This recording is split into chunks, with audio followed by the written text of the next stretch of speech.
So this video clip is about communication. I have been deliberating about doing this clip for weeks. I keep deciding against doing it, and I'm going to just ad-lib, and I'm going to do it, and I'm going to upload it, and if it's a load of rubbish, all you have to do is click off it, let me know, and I'll delete it.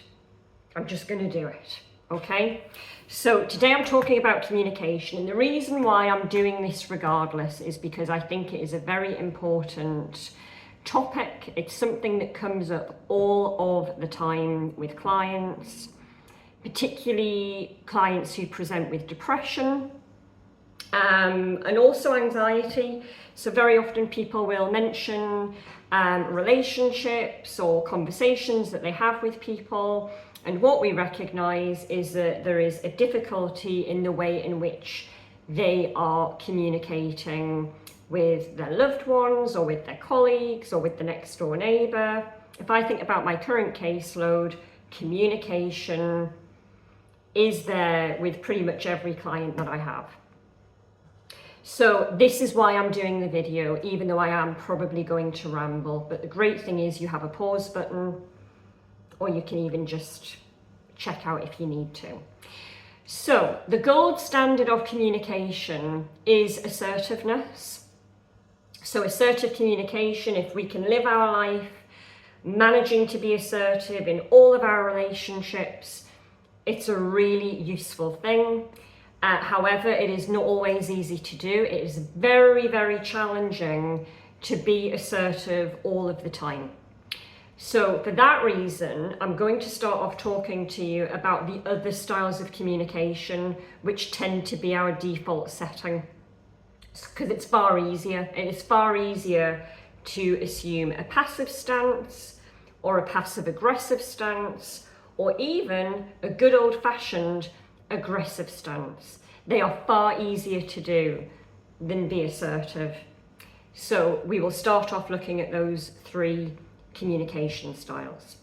And the way in which I'm going to illustrate it is by giving you a little analogy, a little anecdote that I've completely made up-ish, about two sisters.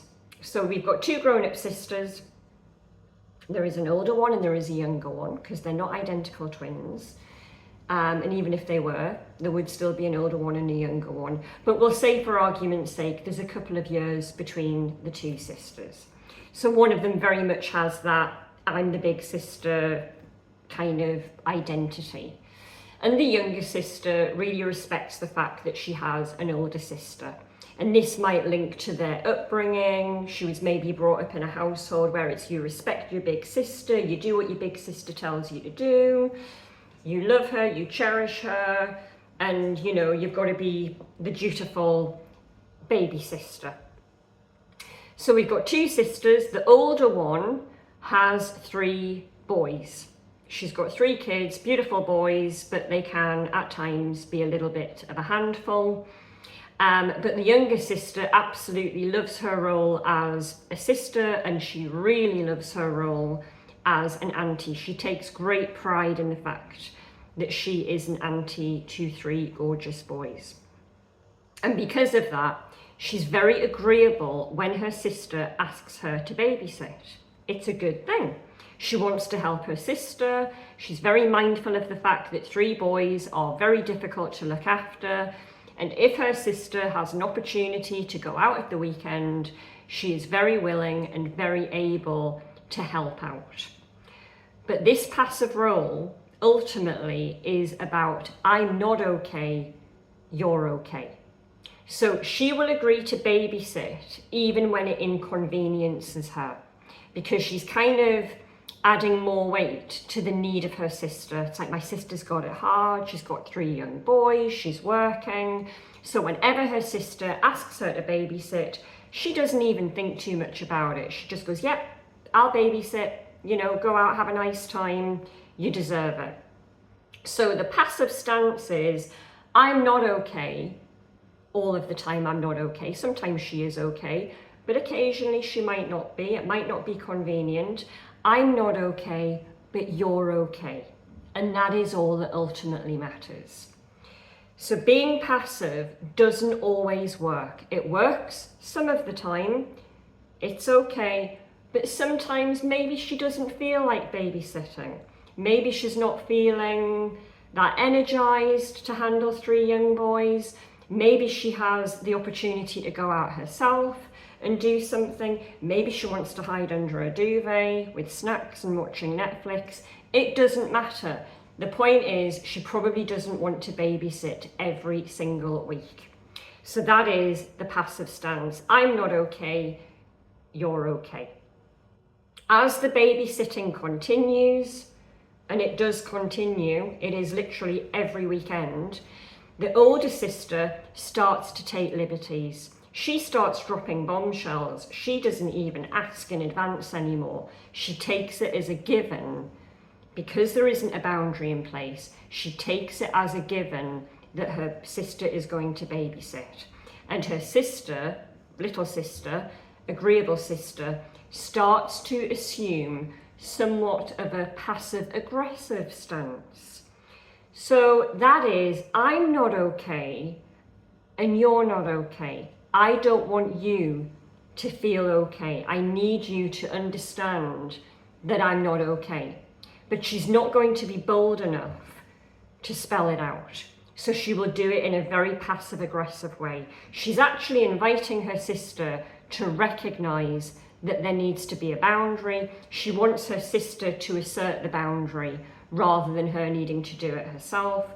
So I'm not okay, you're not okay can look like passive-aggressive digs. It can be a little bit of sarcasm. Oh God, so you're going out again. It could be the tone of voice. It could be very loud eye rolling, you know, raising the eyes. God, you're going out again. And it could even manifest in her behaviour. So if her sister says, you know, taxi's booked at 7 on Saturday, she's rocking up at 2 minutes to 7, and the sister's wondering, is she actually going to turn up before the taxi? So behaviour can actually be a passive-aggressive style of communicating, and it's kind of, I'm trying to let you know that I don't really want to be here and I'm not very happy. Alternatively, when the older sister comes in from a wonderful night out, regaling tales about how they bumped into Jono from wherever, younger sister might be a little bit like, oh, it's all right for some. And it can make for a very uncomfortable interaction, but neither person usually asserts that boundary. So this continues.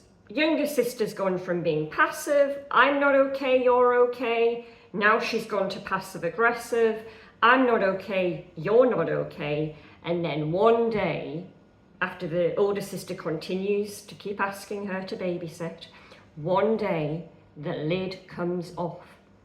And younger sister isn't very happy.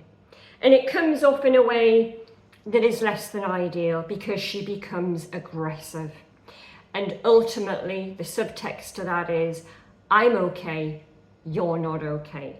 So younger sister makes sure that her big sister feels worse than she was feeling. She launches a verbal attack. She goes for the jugular. She brings up years worth of resentments, things that are absolutely irrelevant to the topic. She goes for the kill. She actually verbally attacks her older sister.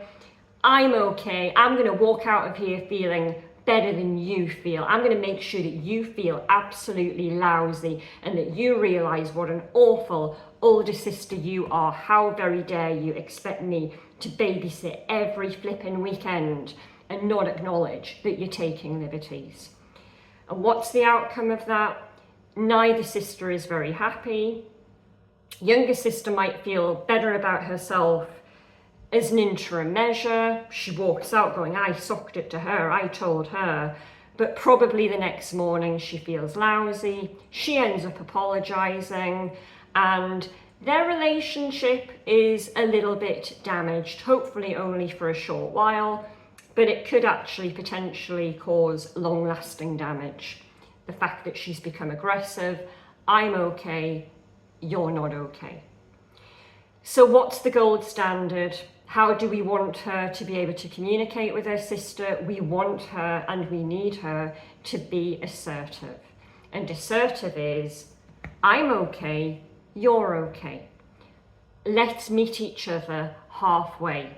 So if we're having a game of tennis, I want to come to the net and I want you to come to the net. And I want us to be friends, I want us to understand each other, I need us to be on the same page. So that might well be, do you know what? I love babysitting my 3 nephews. Of course I want to help you. I will always help you whenever I can. However, it's a bit unrealistic for me to actually babysit every weekend. I do actually have some places that I can be going, things that I can be doing. So I need to agree to babysit on these dates, but actually, can we have it that I'm not being asked every week? So it's inviting her sister to meet her halfway. She wants her sister to be okay. She's not going to say, I'm not babysitting at all. She wants to help out. She wants her sister to be happy, to be still having her social life, to be feeling supported, but she's also respecting her own needs. So she's making it very clear, I have needs as well.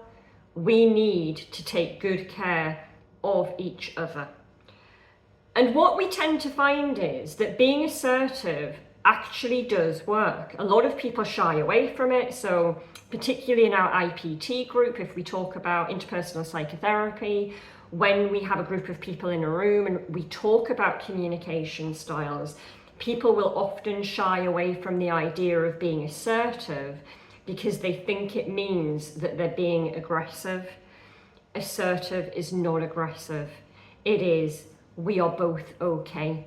We want to end this conversation where we both have a really clear and good understanding of what the other person needs, and that we are both respecting that, and we want to support each other. So that is what we are striving for.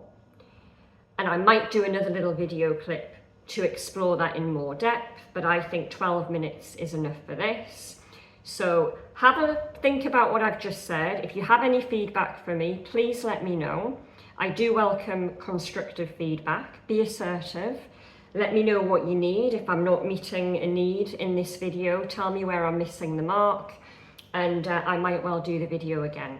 But otherwise, I will leave you for now and enjoy the rest of your day.